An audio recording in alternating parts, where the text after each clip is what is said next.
ప్రభునందు ప్రియమైన దేవుని బిడ్డలకు మన ప్రభు అయిన యేసు క్రీస్తు నామున శుభములు కలుగును గాక. ఈ యొక్క ఉదయకాల సమయమందు ప్రభు అయిన యేసు క్రీస్తు మన కొరకు దాచి ఉంచిన అద్భుతమైన లేఖన భాగాలు, కొన్ని వచనాలు ప్రకటన గ్రంథం 1వ అధ్యాయంలో చూసినప్పుడు యేసుక్రీస్తు తన దాసులకు కనపరచుటకు, ఎందుకు ఈ యొక్క ప్రకటన గ్రంథము వ్రాయబడింది? తన దాసులకు కనపరచుటకు, తన దాసులకు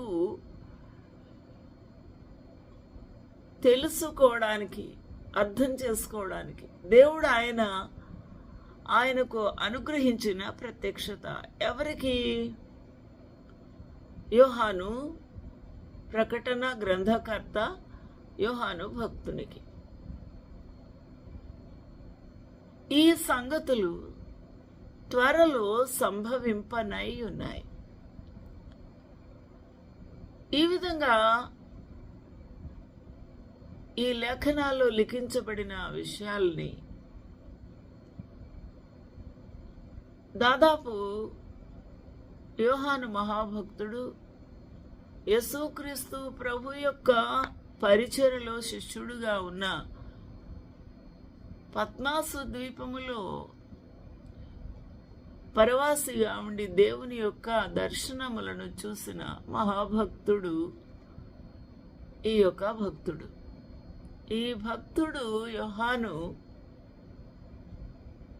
ఈ సంగతులు త్వరలో సంభవింపనై ఉన్నాయి.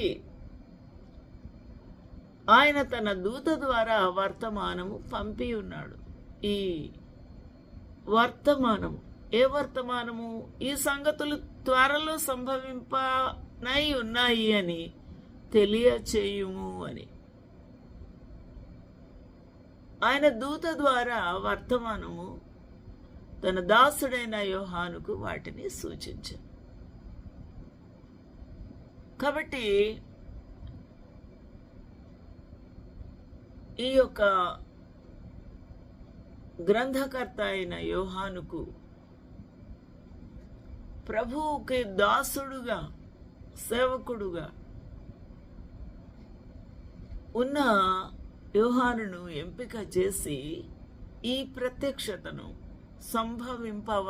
త్వరలోనే సంభవింపనై ఉన్న వాటిని సూచించెను, తెలియచేసెను అని మనకు అర్థమవుతుంది.